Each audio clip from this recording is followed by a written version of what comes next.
है दोस्तों, welcome to inside UPSC. आज के करंट टॉपिक में हम बात करेंगे G20 के ऊपर में। अब ये जो टॉपिक है ना, इंडिया में बहुत ज्यादा न्यूज में है। अब इंडिया में बहुत ज्यादा न्यूज में क्यों है? क्योंकि G20 का 2023 का समिट इंडिया में होने वाला है। कब होने वाला है ये? 9 और 10 सितंबर 2023 को होने वाला है। अब यहाँ पर जो है बेसिक सा क्वेश्चन या कुछ लोगों के माइंड में एक क्वेश्चन आ सकता है। सर, आप बात कर रहे हो सितंबर 2023 की, ठीक है। सितंबर 2023 में G20 सबमिट होने वाला है, ठीक है। बट हमने जो है दिसंबर 2022 से जो है इसकी न्यूज सुनना शुरू कर दी है। हमने सुना है कि दिसंबर में उदयपुर में इसकी मीटिंग हुई, मुंबई में इसकी मीटिंग हुई, ठीक है। अब क्या होता है, ये जो G20 सबमिट होता है ना, इसके दो पार्ट्स होते हैं। क्या होता है? एक तो होती है मिनिस्टर मीटिंग्स। अब इसकी शुरुआत कब हुई थी?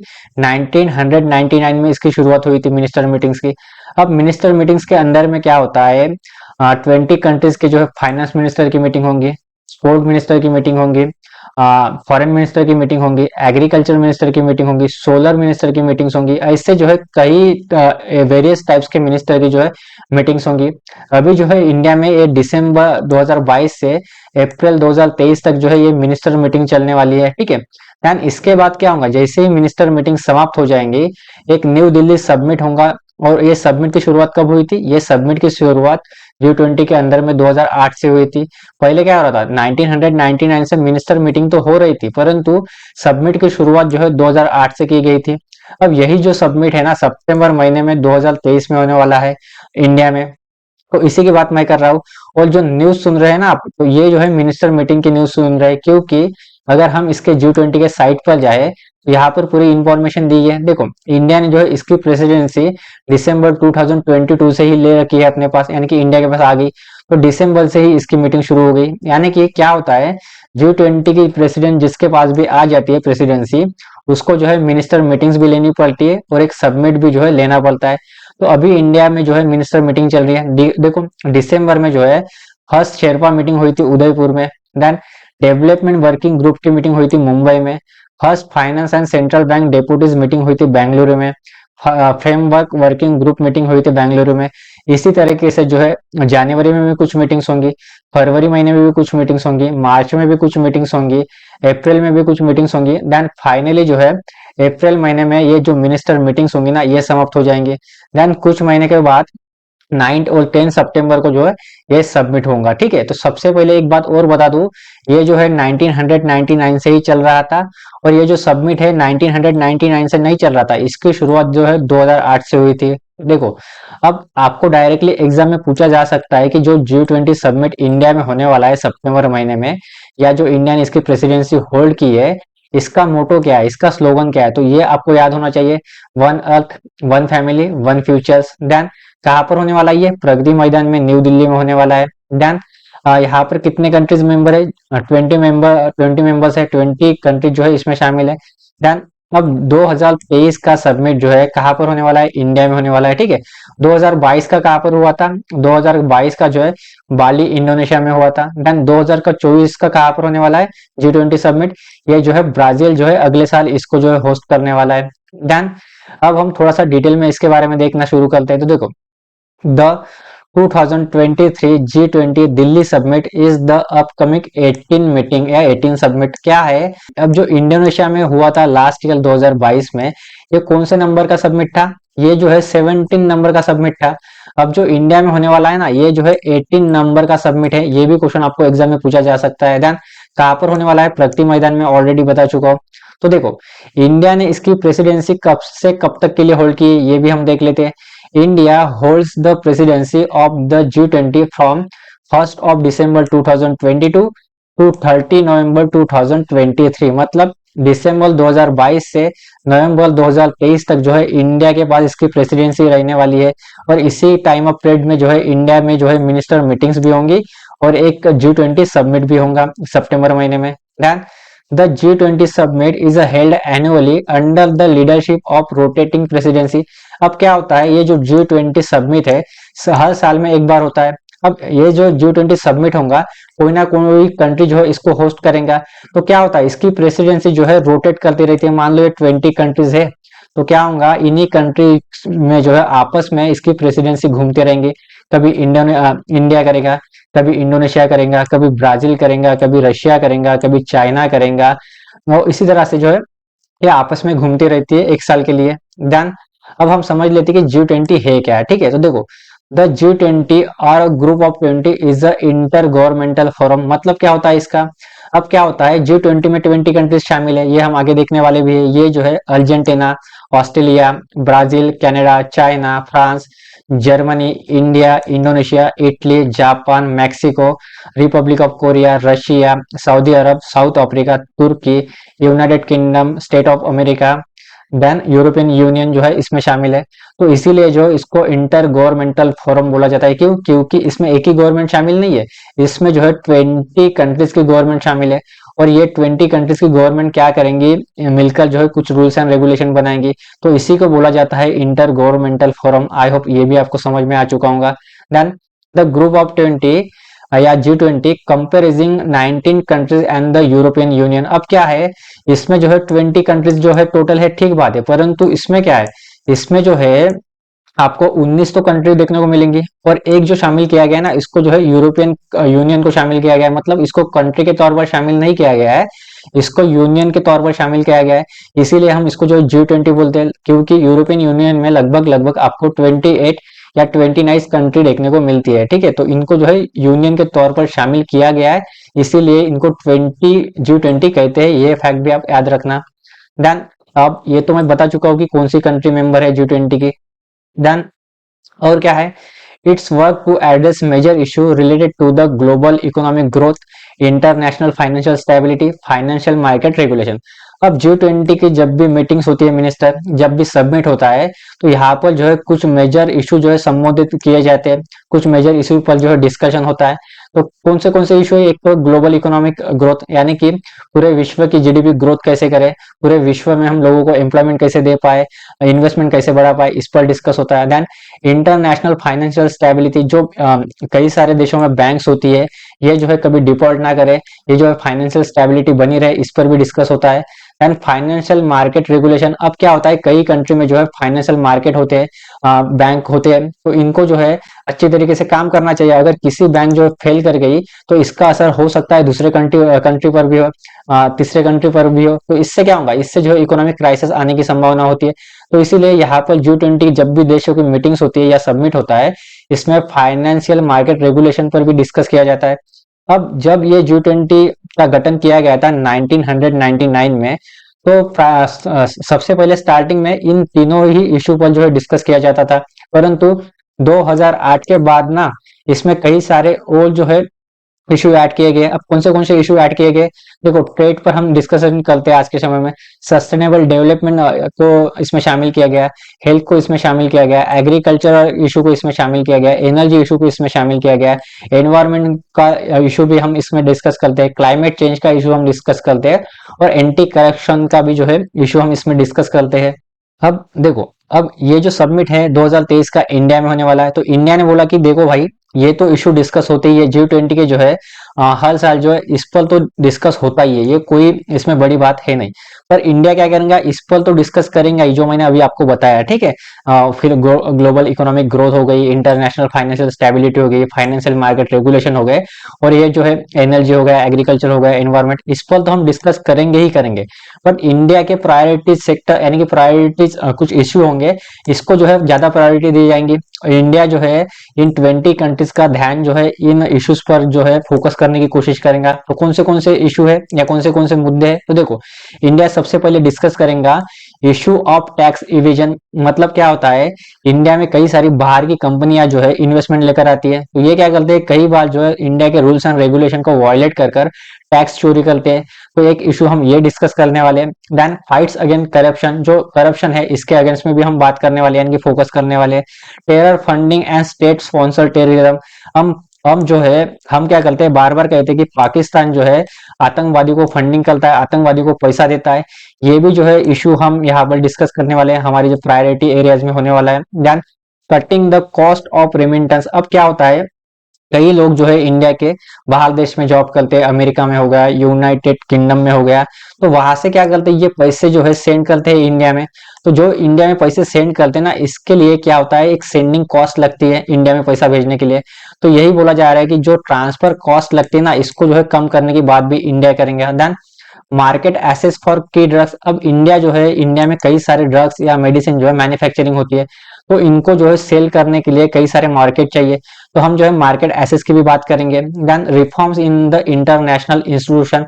अब जो यूनाइटेड नेशंस है, ठीक है, यहाँ पर जो है टोटल 5 मेंबर है, परमानेंट सीट इनके पास है। चाहे फिर वो अमेरिका हो गया, फ्रांस हो गया, यूनाइटेड किंगडम हो गया, रशिया हो गया और चाइना हो गया। तो हम इंडिया बोल रहा है कि देखो भाई, इन 5 कंट्री के पास ही जो है परमानेंट सीट नहीं होनी चाहिए, इन परमानेंट सीटों का दायरा जो है बढ़ाना चाहिए। इंडिया को परमानेंट सीट मिलनी चाहिए, ब्राजील को परमानेंट सीट मिलनी चाहिए। तो यही ये पॉइंट कहने की कोशिश कर रहा है कि इंटरनेशनल जो भी इंस्टीट्यूशन है, चाहे फिर वो WHO हो, चाहे फिर वो WTO हो, तो इस पे भी जो है हम रिफॉर्म करने की बात कर रहे हैं। Then real action on climate change. अब जो है क्लाइमेट चेंज एक प्रमुख मुद्दा है आज के समय में, इस पर भी जो है हम ध्यान खींचने की, यानी कि 20 कंट्रीज का जो है फोकस दिलाने की कोशिश करेंगे 2023 के सबमिट में।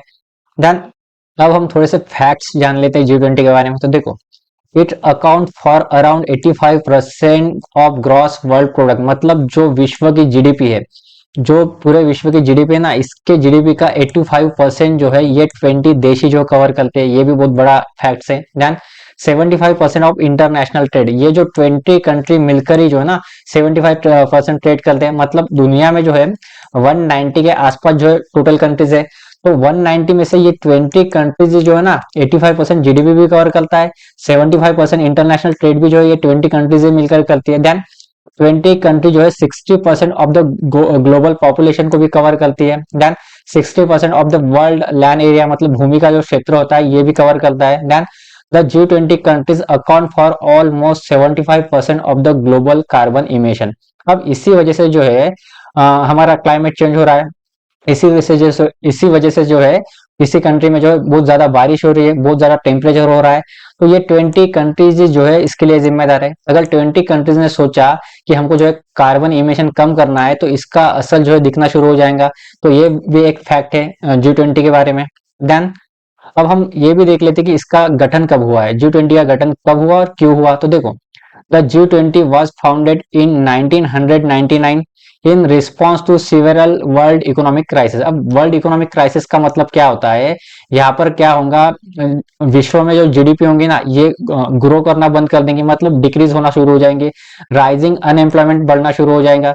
अब अनएम्प्लॉयमेंट बढ़ना शुरू होगा तो लोगों के पास पैसे नहीं होंगे, लोग जो है डिमांड नहीं करेंगे। लोग जो डिमांड नहीं करेंगे तो जीडीपी जो है डिक्रीज होना शुरू हो जाएंगे। इससे क्या होगा, इससे जो है लोगों के लाइफ पर असर होना शुरू हो जाएगा। लो कंज्यूमर डिमांड हो जाएंगी, लो इन्वेस्टमेंट हो जाएगा। तो इसी को जो है बोला जाता है इकोनॉमिक क्राइसिस।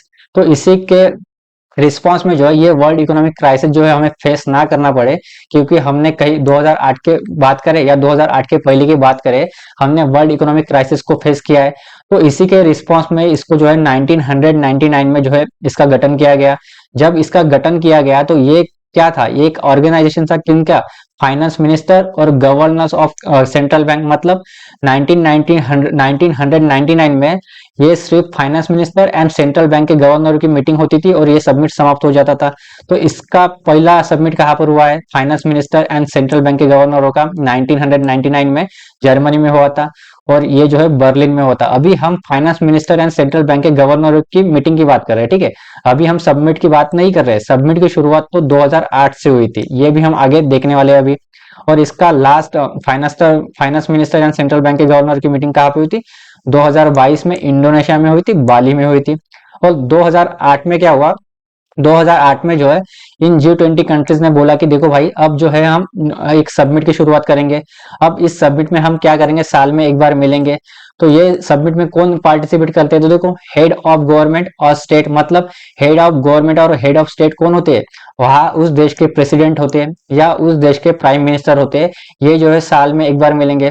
और जो सितंबर महीने में सबमिट होगा ना इंडिया में, तो यहाँ पर जो है प्रेसिडेंट भी शामिल होंगे, प्राइम मिनिस्टर भी शामिल होंगे, जैसे कि अमेरिका के जो बाइडेन आएंगे, रशिया के पुतिन आएंगे, चाइना के शी जिनपिंग भी इसमें आएंगे सितंबर महीने में। और कौन कौन इसमें शामिल होता है, फॉरेन मिनिस्टर आते हैं and other high ranking official भी इसमें शामिल होते हैं। और ऑर्गेनाइजेशन के तौर पर जो है अब यूरोपियन कमीशन की तरफ से, यूरोपियन यूनियन की तरफ से यूरोपियन कमीशन इसमें पार्टिसिपेट करता है, यूरोपियन सेंट्रल बैंक के अधिकारी इसमें पार्टिसिपेट करते हैं, और कुछ जो है इंटरनेशनल ऑर्गेनाइजेशन भी इसमें पार्टिसिपेट करते हैं, और नॉन गवर्नमेंटल ऑर्गेनाइजेशन भी इसमें इस समिट में पार्टिसिपेट करते हैं। देन अब देखो इसके, ये जो 2008 से न्यू दिल्ली या G20 समिट की शुरुआत हुई थी, इसका पहला समिट कहाँ पर हुआ था ये भी हम देख लेते हैं। तो देखो इसका सबसे पहला 2008 में समिट कहाँ पर हुआ था, यूनाइटेड स्टेट ऑफ अमेरिका में हुआ था, वाशिंगटन डीसी में हुआ था।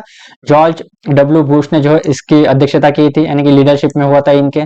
और लास्ट वाला कहाँ पे हुआ था, अभी 17वां जो है समिट जो है इंडोनेशिया में हुआ था, बाली में हुआ था, जोको विदोदो के नेतृत्व में हुआ था, लीडरशिप में हुआ था। अब जो है 18 नंबर का समिट कहाँ पर होने वाला है, सितंबर महीने में इंडिया में होने वाला है। कहाँ पर, न्यू दिल्ली में, प्रगति मैदान में होगा। डन। 2024 का कहाँ पर होने वाला है, ब्राजील में होने वाला है। इसकी जगह और इसका प्लेस जो है अभी डिसाइड नहीं हुआ है। देन 2025 का जो है साउथ अफ्रीका में हो सकता है। इसकी भी जगह और इसका भी जो प्लेस जो है अभी डिसाइड नहीं हुआ है। जो डिसाइड होगा हम आगे इसको डिस्कस करेंगे। देन अब जो है इसके चेयर रोटेशन की बात करते हैं। जो इंडिया ने अभी प्रेसिडेंसी संभाली है, तो इंडिया के पास ये प्रेसिडेंसी आई कैसी, इसके बारे में भी हम थोड़ी सी बात कर लेते हैं। देखो होता क्या है, इसमें जो है टोटल कितने हैं, 20 कंट्रीज है। अब 20 कंट्रीज जो है पहले सबसे पहले मिलेंगे और बोलेंगे कि अगला G20 समिट कहाँ पर होने वाला है, कौन कंट्री लेगा। तो ये G20 जो है कंट्री बोलेंगे कि देखो भाई, इसमें भी जो ना 20 कंट्रीज में जो ग्रुप बना दिए गए, ग्रुप 1, ग्रुप 2, ग्रुप 3, ग्रुप 4 और ग्रुप 5। अब 20 कंट्रीज मिलकर बोलेंगे कि ग्रुप 2 को जो है ना इस बार का G20 समिट लेना चाहिए। देन ये ग्रुप 2 में जितने भी देश है, इंडिया, रशिया, साउथ अफ्रीका और तुर्की, ये चार देश जो है ना आपस में मिलकर डिसाइड करेंगे कि इसमें से कौन प्रेसिडेंसी लेगा। तो इंडिया ने बोला कि 2023 की प्रेसिडेंसी हम लेंगे, तो चारों देशों में सहमति बन गई और इंडिया जो है रेडी हो गया। इसीलिए ग्रुप 2 में जो इंडिया आता है ना, इसको प्रेसिडेंसी मिल गई। देन अब जो ये प्रेसिडेंसी मिल गई, ये प्रेसिडेंसी कंटिन्यू चलती रहे और कंटिन्यू सबमिट होता रहे, इसके लिए क्या है, इसके लिए एक ट्रायोका होता है। और ये ट्रायोका की जिम्मेदारी होता है, ये जिम्मेदारी होती है कि ये हर साल सबमिट बना रहे। तो ट्रायोका में कौन सी कंट्री शामिल होती है, देखो एक तो है इंडिया, जो प्रेजेंटली जो इसका सबमिट होस्ट करने वाला है। एक जो है पिछले साल की कंट्री होता है, जो इंडोनेशिया ने 2022 में ये सबमिट लिया था ना, ये भी कंट्री इसमें शामिल होती है। और जो फ्यूचर सबमिट होने वाला होता है G20 का, ये भी कंट्री इसमें शामिल होती है, ट्रायो का। और इनकी जिम्मेदारी होती है G20 सबमिट को पार कराने की सफलतापूर्वक। देन अब होता क्या है, G20 में कुछ परमानेंट गेस्ट भी इनवाइट होते हैं, यानी कि ऑर्गेनाइजेशन के तौर पर अफ्रीकन यूनियन इसमें पार्टिसिपेट करता है, एशियन इसमें पार्टिसिपेट करता है, फाइनेंशियल स्टेबिलिटी बोर्ड इसमें पार्टिसिपेट करता है, फूड एंड एग्रीकल्चर ऑर्गेनाइजेशन भी इसमें पार्टिसिपेट करता है, international labour organisation, international monetary fund. और स्पेन जो है ये ऑर्गेनाइजेशन नहीं है, ये एक कंट्री है, ठीक है। ये एक फैक्ट आप याद रखना, ये जो स्पेन है ना, ये एक परमानेंट गेस्ट के तौर पर हर साल G20 में पार्टिसिपेट करता है। देन इसी तरह से यूनाइटेड नेशन हो गया, वर्ल्ड बैंक ग्रुप हो गया, WHO हो गया, world health organisation, world trade organisation भी यहाँ पर ऑर्गेनाइजेशन के तौर पर जो है पार्टिसिपेट करता है G20 में। देन अब हम ये भी समझ लेते हैं, ये जो मीटिंग्स होती है G20 की, क्या कोई इसका हेडक्वार्टर है, क्या कोई इसका ऑफिस है, क्या कोई इसका स्टॉप है परमानेंट। तो देखो the G20 operates without a permanent secretariat और स्टॉप। मतलब क्या है, इसका ना ही कोई हेडक्वार्टर है परमानेंट, ना ही कोई ऑफिस है परमानेंट, और ना ही इसके कर्मचारी परमानेंट है। फिर ये काम कैसे करता है, the incumbent chair establish a temporary secretariat for a duration of its term. मतलब क्या होता है, टेम्पररी एक सेक्रेटरीट बना दिया जाता है, टेम्पररी बेस पर जो है कर्मचारियों को हायर किया जाता है। और ये क्या करते हैं, जैसे कि इंडिया का है 2023 के लिए इंडिया में होने वाला है, तो इंडिया क्या करेगा, दिसंबर 2022 से नवंबर 2022 तक एक टेम्पररी सचिवालय गठन करेगा, एक टेम्पररी स्टॉप बनाएगा, और इसकी जिम्मेदारी होंगी इसकी मिनिस्टर मीटिंग को लेने की, इसके सबमिट को लेने की। जैसे ही ये मिनिस्टर मीटिंग और सबमिट खत्म हो जाएगा, इंडिया की प्रेसिडेंसी समाप्त हो जाएगी, जैसे ही ब्राजील के पास चली जाएंगे, तो ये जिम्मेदारी जो है ब्राजील को लेनी पड़ेगी। फिर ब्राजील क्या करेगा, एक सचिवालय बनाएगा और टेम्पररी कर्मचारी को हायर करेगा। ऐसे ये काम करता है। देन अब जो है इंडिया के लिए इसकी इंपॉर्टेंस क्या है, इसका सिग्निफिकेंस क्या है। तो देखो India can invite any countries. अब होता क्या है, जो G20 की प्रेसिडेंसी संभालता है उस कंट्री को एक पावर मिल जाता है कि G20 के अलावा भी वो अदर कंट्री को जो है G20 में जो है पार्टिसिपेट करने के लिए इनवाइट कर सकता है। तो इंडिया ने जो है बांग्लादेश को इनवाइट किया है, इजिप्ट को इनवाइट किया है, मॉरिशस को इनवाइट किया है, नीदरलैंड को इनवाइट किया है, नाइजीरिया को इनवाइट किया, ओमान, सिंगापुर, स्पेन और यूएई को भी जो है ना इंडिया ने जो है इनवाइट किया है। अब होगा क्या, इससे क्या होगा, इससे जो है हमारा बांग्लादेश के साथ ट्रेड होता है, हमारा ट्रेड बढ़ेगा इन देशों के साथ। देन यहाँ पर जो है इंडियन लोग काम भी करते हैं, तो इंडिया की सॉफ्ट पावर बढ़ेंगी, इंडिया के लोगों को जॉब मिलेगा। तो एक रीजन ये भी है। तो इससे क्या होगा, इंडिया की एक रेपुटेशन बढ़ेगी, अमेरिका की जो आज रेपुटेशन है वो रेपुटेशन इंडिया की भी बनेगी, इसको हेल्प मिलेंगी। Then India soft power will increase in the world, India की सॉफ्ट पावर जो है वर्ल्ड में बढ़ेंगी। जैसे अमेरिका की तरफ कई देश देखते हैं ना, वैसे ही जो है अदर कंट्री इंडिया की तरफ देखना शुरू कर देंगे। देन ट्रेड फैसिलिटेशन एग्रीमेंट, अब क्या हो रहा है, G20 समिट जो है इंडिया में होना है, तो इंडिया को कहीं जाना नहीं पड़ेगा, ये 20 कंट्रीज तो इंडिया में आएंगे ही, और ये जो इंडिया ने इनवाइट किया ये भी कंट्री आएंगे। तो हम क्या कर सकते हैं, इनके साथ जो है ट्रेड एग्रीमेंट कर सकते हैं बैठे बैठे एक ही जगह पर, तो इंडिया को इसका भी फायदा मिल जाएगा। देन अब ये तो हो गए इसके फायदे, अब कुछ चैलेंजेस भी है G20 के सामने। तो चैलेंजेस क्या कौन से तो देखो, नो इन्फोर्समेंट मैकेनिज्म, अब यहाँ पर जो है कोई मैकेनिज्म नहीं है, क्यों, क्योंकि ना ही इसका कोई परमानेंट हेडक्वार्टर है, ना ही कोई परमानेंट ऑफिस है, और ना ही कोई परमानेंट इसका जो है कर्मचारी या एम्प्लॉयमेंट स्टॉप है। तो एक चैलेंजेस ये है।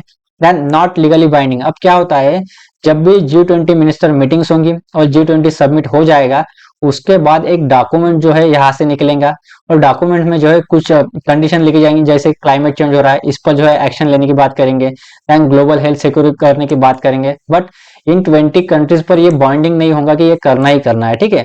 इन पर ये मतलब बाइंडिंग नहीं है, ये चाहे तो कर सकती है, चाहे तो नहीं भी कर सकती, इसलिए ये भी एक चैलेंज है। देन सिक्योरिंग ग्लोबल हेल्थ, अब क्या हुआ, कोविड-19 आया, तो यहाँ पर कई सारे लोगों की जान गई।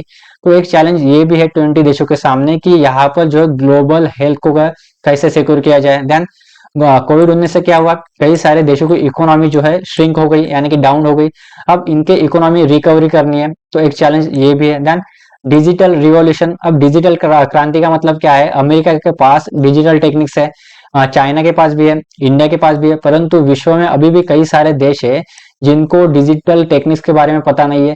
तो ये डिजिटल टेक्निक्स जो है उन देशों के पास हमको पहुंचाना है, एक चैलेंज ये भी है। देन क्लाइमेट चेंज रिस्क, अब क्या हो रहा है, दिन ब दिन क्लाइमेट बढ़ते जा रहा है, तो इसको जो है हमको कंट्रोल करना है, तो एक चैलेंज ये भी है G20 देशों के सामने। तो आई होप G20 क्या है, G20 की मीटिंग कहाँ पर होने वाली है, ये जो है आपको समझ में आ चुका होगा दोस्तों। मिलते हैं एक अगले टॉपिक में, एक अगले करंट टॉपिक के साथ, तब तक के लिए धन्यवाद, थैंक्स फॉर लिसनिंग।